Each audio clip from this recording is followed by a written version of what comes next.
In un contesto politico come quello di Pignataro Maggiore è sempre difficile prendere delle decisioni, fare delle scelte. E soprattutto quando di fronte ci troviamo degli avversari abituati a denigrare quello che è il lavoro altrui. Speranza per Pignataro sta lavorando da oltre un anno per far crescere nei giovani la voglia di costruire, la voglia di fare politica.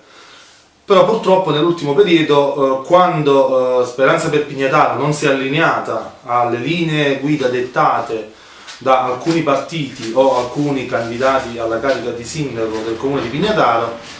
purtroppo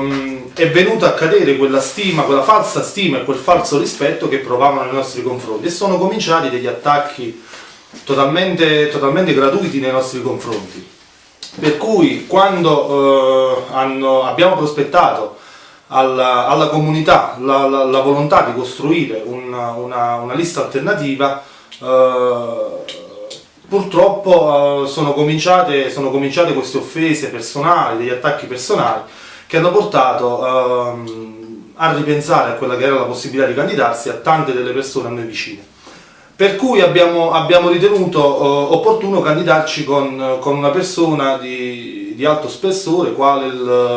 l'ingegnere Fucile, che è una persona che è riuscita a creare una compagine totalmente nuova, una compagine costituita totalmente da giovani impegnati nel sociale da decenni, quindi persone che persone valorizzate proprio da questa voglia di